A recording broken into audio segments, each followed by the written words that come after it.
Stability does not prevent delay. It extends it across a wider surface until scale begins to interfere with its own movement. Large states do not fail to react because they lack awareness.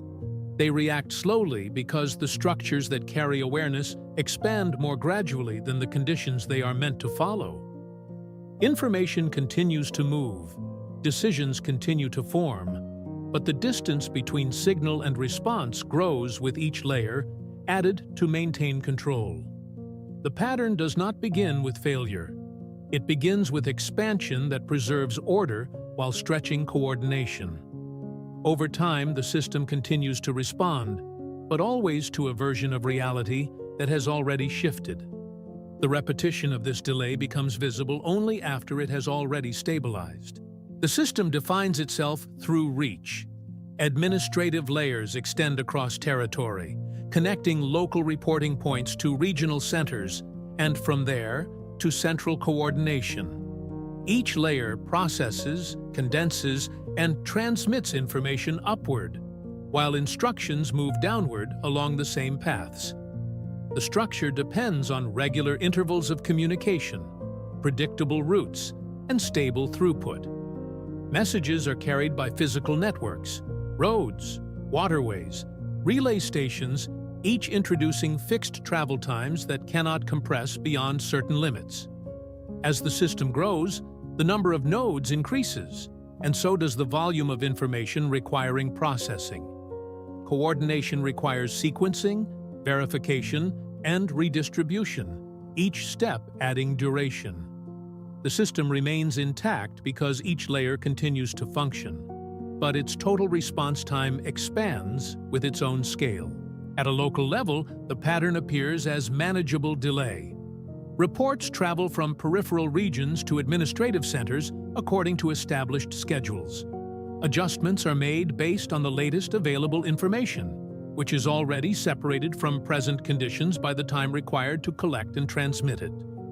The system operates within this lag without interruption. Expansion introduces more reporting points, increasing both coverage and informational density. The structure absorbs this increase by adding additional layers, creating buffers that organize incoming data. These buffers stabilize flow, but they also extend the time required for information to reach decision points. The system does not lose awareness. It redistributes it across time. Clerks compiled regional reports based on figures that had already shifted during transit, forwarding summaries that aligned with prior reporting cycles rather than current conditions. As scale increases, the delay compounds. Regional centers aggregate information from multiple local sources, aligning it into coherent reports before transmitting it further.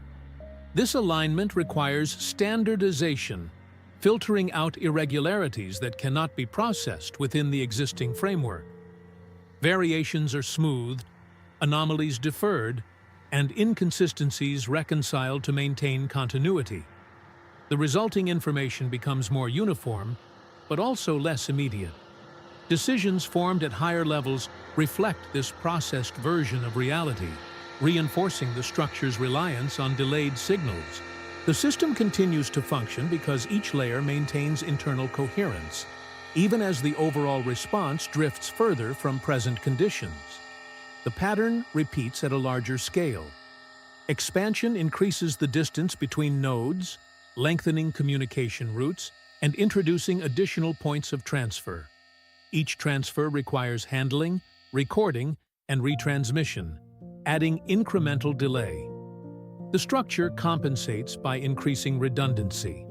Multiple routes, parallel reporting channels, backup relays, but redundancy adds volume rather than speed. Information circulates more widely, but not more quickly. The system becomes more resilient to disruption, yet slower to adjust. Stability increases as responsiveness decreases. Engineers maintained relay stations along communication routes, repairing infrastructure based on maintenance schedules that lagged behind rising demand for faster transmission. Temporal distortion begins to define the system. Signals arriving at central nodes represent multiple points in time simultaneously, requiring synchronization before they can be acted upon. This synchronization process aligns past conditions into a single frame, creating the appearance of coherence. Decisions based on this frame assume continuity, extending existing policies into conditions that have already diverged. The system responds consistently, but its consistency reflects an earlier state. Correction mechanisms exist, but they operate within the same temporal constraints, ensuring that adjustments arrive after the conditions they address have already evolved. The pattern shifts again as accumulation hardens structure. Administrative processes become standardized to handle increased volume, locking in procedures that prioritize consistency over speed. Changes to these procedures require coordination across multiple layers, introducing additional delay before adaptation can occur. The system becomes less capable of rapid adjustment, not because it lacks awareness of change, but because modifying its own processes requires time equal to or greater than the delay it is attempting to correct. Response becomes self-limiting. At a regional scale, the pattern intensifies. Coordination between neighboring regions requires alignment of reporting cycles, communication protocols, and decision frameworks. Misalignment introduces friction, requiring additional time to reconcile differences before action can be taken. The system compensates by enforcing uniformity, standardizing practices across regions. This reduces friction, but also reduces sensitivity to local variation. The system reacts as a unified structure, but its reaction reflects averaged conditions rather than specific ones. Delay becomes embedded not only in transmission, but in interpretation. Local administrators adjusted resource allocations based on directives that corresponded to conditions no longer present, redistributing supplies according to schedules that no longer match demand. The accumulation of delay does not produce immediate failure. Instead, it creates a persistent lag that grows with scale. The system continues to function within this lag, maintaining order through predictable routines. Expansion reinforces these routines, embedding them deeper into the structure. The pattern becomes self-sustaining. Efforts to accelerate response encounter the same constraints that produce the delay: distance, processing time, coordination limits. Each attempt to increase speed adds complexity, which introduces new delays. The system cannot outrun its own structure. At the level of central coordination, the pattern becomes most visible. Decision points receive information that has already been processed through multiple layers, each adding its own temporal offset. The resulting picture reflects a composite of past conditions, requiring interpretation to align with present realities. Interpretation introduces uncertainty, leading to cautious adjustments that preserve existing structures. Rapid changes risk destabilizing the system, so responses remain incremental. Incremental responses arrive too late to match the pace of change, reinforcing the cycle of delay.